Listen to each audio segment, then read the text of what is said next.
Yo, yo, yo, welcome back to the fifth round. As always, myself, Stephen Moustaris, and this is brought to you by the Intrigue Content Network.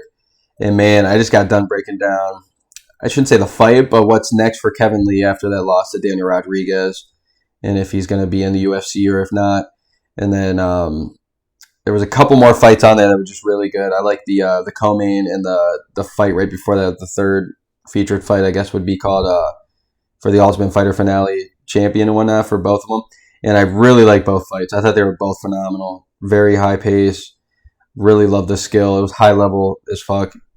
Beautiful. I just thought it was a lot of fun to watch. And then the opener started with GERALD MEERSCHAERT coming back with a huge win after getting just destroyed in that first round. It looked like he was going to get finished like twice, maybe three times, and then comes back and just elusive as fuck with the choke. And dude's phenomenal. It was really cool to watch. It was I shouldn't say rocky moment, but kind of. GERALD MEERSCHAERT's kind of that Rocky guy, especially if you listen to like Paul Felder and the guys talk about talking about him training all the time. It's just always that way, just getting his butt beat. Not the most talented, but just has the most heart. It's tough to get him out of there. So, but that leads me to the main event: Giga Chikadze and Edson Barboza, which I thought was hella impressive. Like seriously, I know I broke down the fight originally. I know a lot of people talking about maybe this could be the greatest kickboxing fight in the UFC in a very long time, and honestly lived up to expectations. I thought it kind of exceeded it too for being a 3 round fight. Like first round comes out, both of the guys are showing tremendous defense. Like there was a couple times there Edson Barboza blocked that body kick from Giga, and I just thought it was gorgeous, just beautiful technique. Both of them were checking leg kicks left and right, and then I thought Giga won the first round. I thought he had a high pace. Just kind of pushing forward the entire time. And then I was getting nervous there for him in that second round because it kind of looked like he gassed out a little bit. I shouldn't say all the way because he wasn't huffing and puffing, but you could tell his movement was a lot slower, not going forward as much. Edson was starting to really open up with some combos. And then clearly the third round, they both, I guess I should say Giga more so, just kind of said, you know what, fuck this. I'm realizing that the kicks right now aren't doing much. I mean, I think every kick that he threw was blocked. I mean, they each got a couple body shots in there, a couple leg kicks that landed, but for the most part, a lot of the head kicks were blocked, missing. One of the other like body kicks were getting blocked left and right. I'm sure their shins weren't feeling the greatest. So third round, you almost see Giga goes, fuck this. I'm just going out with the hands.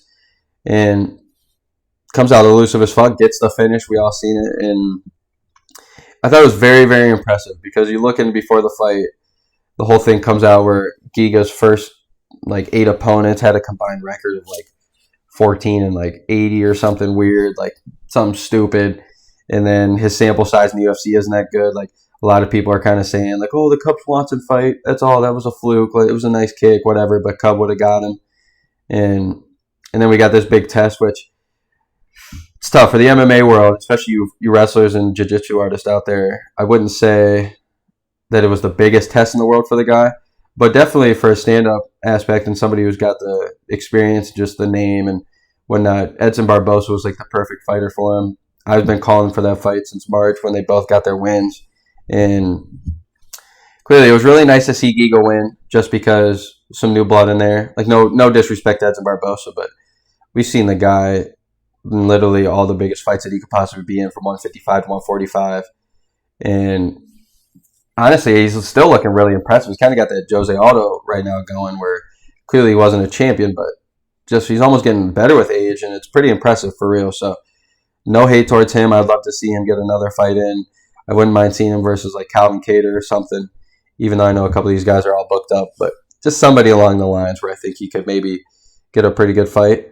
And then it leaves us with Giga now, so I think he still needs to. I mean, clearly, I'm not breaking news here, but clearly, I think he still needs maybe 2 or 3 fights before we're sitting there with the belt or not talking about a title contention. But I mean, if you look in front of him, you got the Dan Iges of the world, the Korean Zombies, Calvin Kattar, which I don't want to see Calvin fight right now just because of his bad ass beating he just took from Max Holloway.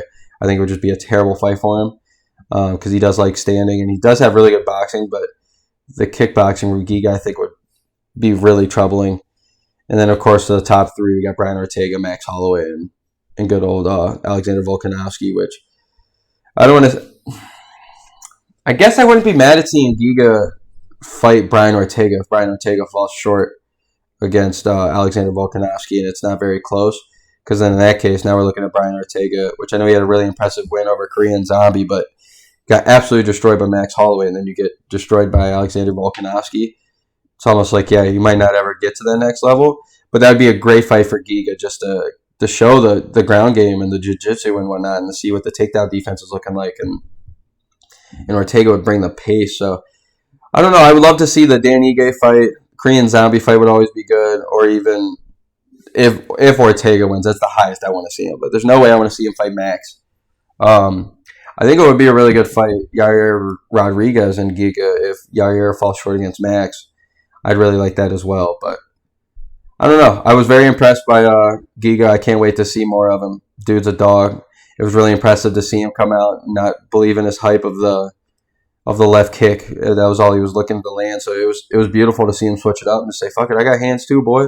Like, let's go." So very impressive win and beautiful fight card. I loved it a lot. So hey, it's been Stephen Moustaris. It's the 5th round, brought to you by the Intrigue Content Network, and I hope you guys all have a great day.